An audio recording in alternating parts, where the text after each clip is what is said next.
Hello, I'm Bernard Norcott-Mahany. I work at the Blueford branch of the Kansas City Public Library. Each day in April,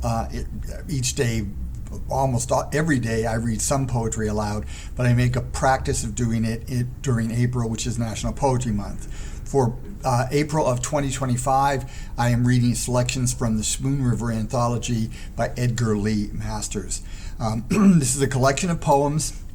The premise being that the dead of Spoon River who are buried on the hill, they speak to us of their life, of their dreams, of all sorts of things.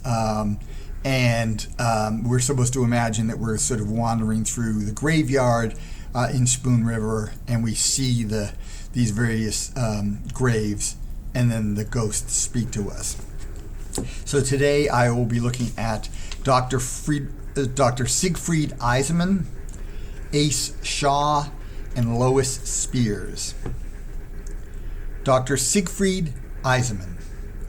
I said when they handed me my diploma, I said to myself, I will be good and wise and brave and helpful to others. I said I will carry the Christian creed into the practice of medicine. Somehow the world and the other doctors know what's in your heart as soon as you make this high-souled resolution. And the way of it is they starve you out, and no one comes to you but the poor, and you find too late that being a doctor is just a way of making a living. And when you are poor and have to carry the Christian creed and wife and children all on your back, it is too much.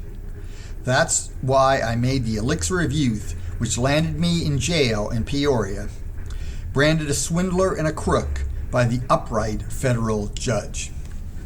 So here we have a guy who entered medicine with the best of intentions. Of course, that meant that he didn't have any wealthy patients. He didn't make a lot of money, so then he came up with, some sort of,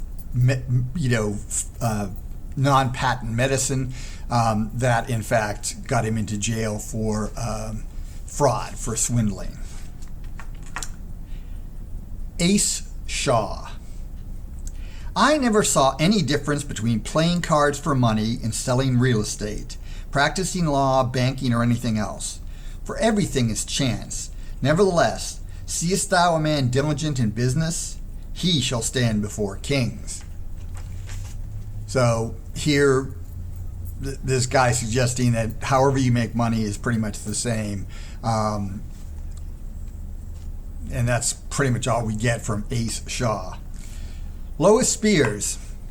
Here lies the body of Lois Spears, born Lois Fluke, daughter of Willard Fluke, wife of Cyrus Spears, mother of Myrtle and Virgil Spears, children with clear eyes and sound limbs.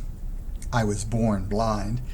I was the happiest of women as wife, mother, and housekeeper, caring for my loved ones, and making my home a place of order and bounteous hospitality.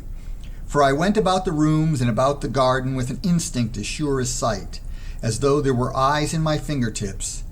Glory to God in the highest. So here we've got Lois Spears, a blind woman who's also a God-fearing woman and seems to have liked her life despite the difficulties.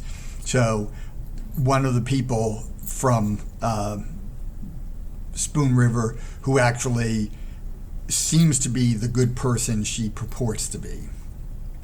So there we had Lois Spears, and before that Ace Shaw, and before that Dr. Siegfried Iseman.